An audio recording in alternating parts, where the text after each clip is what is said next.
Subukan natin ha. Subukan natin. Wala pang amoy yan. Hanggang ngayon ginagamit siya. Tingnan natin, titignan na, sample. Puta, namuti. Namuti. Naging mistiso. Namuti, gagawin din na nyo. Oh, Hindi, parang namuti. Pinahihirap ko eh. Puta, choco na batok. May choco na batok dito, ito. siya, nagamit din siya, pero... Choco na batok. Paano kasi siniraan nila ito? Ito yung sa ano, tingin mo. Hindi mo mataba. Siniraan nila ito sa market. Nung nag-boom, sinabi ka kasi. Ano talaga? Effective yan. Nagkakaroon ng taba. Kaso ano sasabi? Malakas daw mercury. Lead. Ang galis na naman eh. Effective. Ano ka magagamit ka sa mukha? Kasi sa mga sugat. Yun ang nakanya dahil sa gawat. Ngayon wala ang kilis ang puti. Anong kulay na dory yun? Dalawa kasi green. Green. Dati pa. Hanggang ngayon, Nagagamit ko din yung mga ano, mga nakapo. every morning. Ewan ko sa kanya kung ginagawa niya. Kasi ako dati hindi ko lang mapapalitan sa kanya. May bayad yung boss ko, di ba? Maganda nga yan. Nakuha ko ng 280 na. Okay, back to content. Baka content tayo.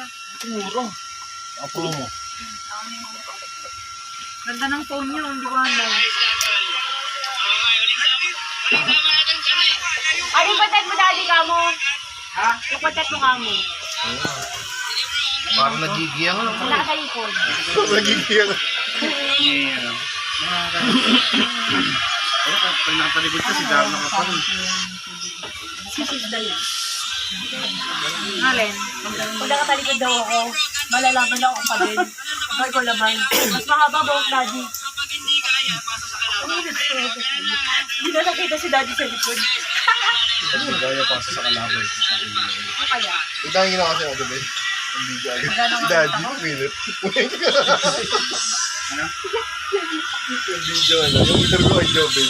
Ano yung pinapakita? Tara, gawa tayo. Gawa na. Game. Isa umisahod. May nagawa na kayo? Ha? May nagawa na kayo? Tara, gawa tayo. Takbo ako dyan. Takbo ako dyan. Parang ako din mo tinagbo. Naman, nakailagawa na kayo. Isa pa, tag-isa pa para tagdadalawa. Pondo. Umiyak si Kubo. May mga tao na. Kasi dyan. Umiyak si Kubo. Dahil sa usok.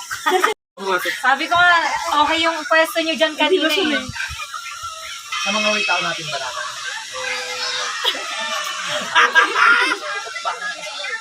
Lariin tayo. Kasi gagano ka pala mata. Joby, Ha? Yung utok eh. Ay, saan yun? Sinartean na lang eh. Doon sa may ano. Pero, Sa may tayo. Sa may nabaan.